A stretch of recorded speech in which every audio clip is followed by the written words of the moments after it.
were just talking about the right to vote, and it's very relevant to something I was thinking of talking about today anyway, which is Charles P. Pierce is a very popular writer in Democratic circles, and rightfully so. His prose is great. He makes his points in a very sharp way. He writes for Esquire.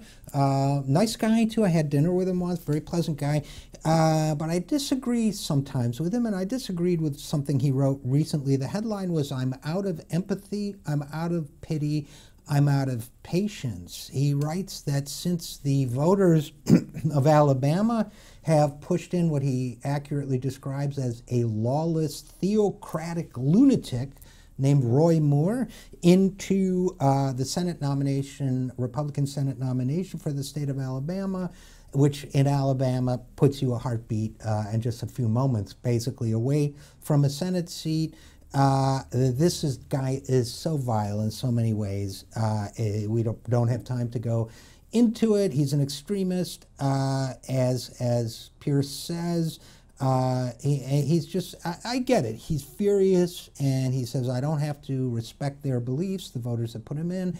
I don't have to understand where they're coming from. I don't have to see it from their side. These people are preparing to make this lawless, theocratic lunatic one of 100 U.S. senators, and that means these people are about to inflict him and his medievalism on me, too.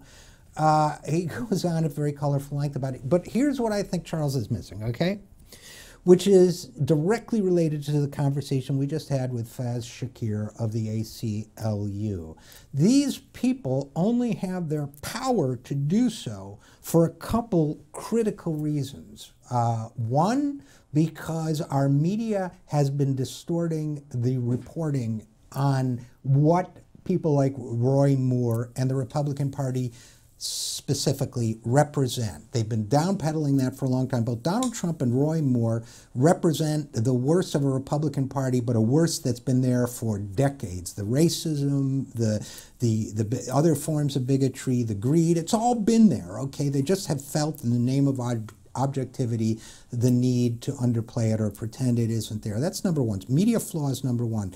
Number two, I would say, is the weakness of the Democratic Party and its inability to address the needs of real people. You don't have to, quote, respect the views of the fanatics who support Roy Moore in a primary to understand that there are a lot of other voters out there, white as well as minority voters, who aren't being represented. That's why half our electorate doesn't vote, even in presidential elections. You have to understand that we have a two-party system where one party's been asleep at the switch, another party has become increasingly fanatic, and the lunatics have taken over that asylum. That's why we're in the mess we're in today.